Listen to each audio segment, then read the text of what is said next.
السلام علیکم سامعین کرام، آج میں آپ کو اپنی ویڈیو میں بتانے والا ہوں ایک غلام کی 3 شرطیں، اور وہ کیا ہیں۔ ایک مرتبہ کا بیان ہے، ایک شخص نے ایک غلام خریدا۔ غلام نے اپنے مالک سے کہا، اے مالک، میری 3 شرطیں ہیں، اگر آپ منظور فرما لیں تو میں آپ کے سامنے اپنی تینوں شرطیں رکھ دوں۔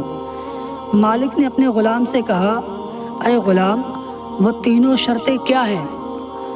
غلام نے کہا، مالک، تینوں شرطوں میں سے میری پہلی شرط یہ ہے، جب نماز کا وقت آئے تو مجھے اس کی ادا کرنے سے منع نہ کریں گے۔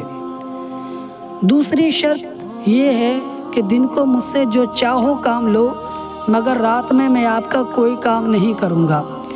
تیسری شرط یہ ہے، مجھے ایسا کمرہ دو جس میں میرے سوا کوئی آتا جاتا نہ ہو۔ مالک نے اپنے غلام کی تینوں شرطوں کو سننے کے بعد اس کی تینوں شرطیں منظور کرتے ہوئے کہا، اے غلام، تم گھر کے اندر کوئی کمرہ منتخب کر لو۔ غلام نے سارے کمرے دیکھے اور ایک ایسا پرانا کمرہ پسند کر لیا جس کمرے میں کسی کی آمد و رفت نہ ہوتی تھی۔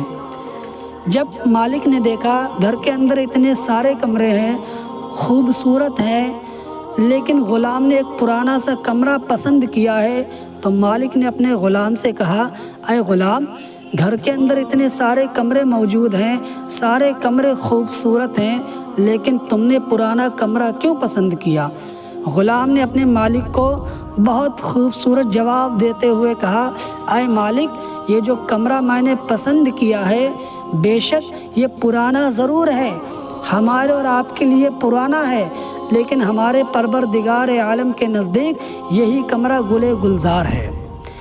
چنانچہ وہ غلام دن کو مالک کی خدمت کرتا اور رات کو اپنے رب کی عبادت میں مشغول ہو جاتا۔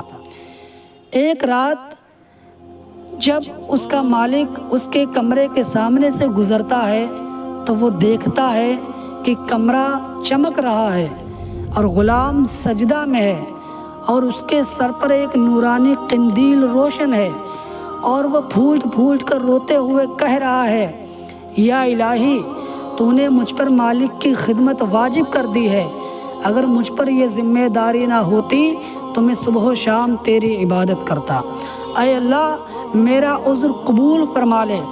مالک ساری رات اس کی عبادت دیکھتا رہا، یہاں تک کہ صبح ہو گئی اور قندیل بجھ گئی اور کمرے کی چھت برابر ہو گئی۔ وہ واپس لوٹا اور اپنے بیوی کو سارا واقعہ سنایا۔ جب دوسری رات ہوئی تو مالک اپنی بیوی کے ساتھ بیوی کو لے کر اپنے غلام کے کمرے کے پاس پہنچا۔ مالک اور اس کی بیوی نے دیکھا کہ آج بھی غلام سجدہ میں تھا اور نورانی قندیل روشن تھی۔ وہ دونوں دروازے پر کھڑے ہو گئے، ساری رات اسے دیکھ کر روتے رہے۔ جب صبح ہوئی تو انہوں نے غلام کو بلا کر کہا کہ ہم نے تجھے اللہ کی خاطر آزاد کر دیا تاکہ تو بے فکری سے اس کی عبادت کر سکے۔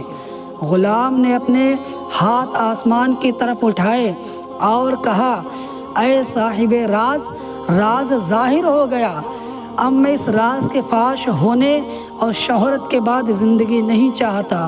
پھر کہا، اے الہی، مجھے موت عطا کر دے، اور اتنا کہہ کر غلام گر گیا اور گر کر مر گیا۔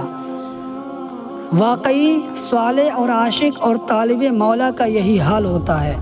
غلام نے دیکھ لیا کہ ہمارا راز تو فاش ہو گیا ہے، جو میں عبادت کر رہا ہوں یہ ہمارے اور ہمارے پروردگار عالم کے درمیان کی بات ہے۔ غلام نہیں چاہتا تھا کہ کوئی تیسرا اس کی عبادت و ریاضت دیکھے، لیکن جب غلام نے دیکھ لیا کہ اس کے مالک نے اس کی عبادت کو دیکھ لیا ہے تو غلام نے کہا، مالک، میرا راز فاش ہو گیا ہے، میرا راز ظاہر ہو گیا ہے، اب میں نہیں چاہتا کہ میں زندہ رہوں۔ اور غلام نے اپنے ہاتھوں کو آسمان کی جانب اٹھایا، پروردگار عالم کی بارگاہ میں دعا کی کہ مجھے موت عطا کر دے۔ اللہ تبارک و تعالیٰ نے اپنے محبوب بندے کو اپنے پاس بلا لیا۔ سبحان اللہ۔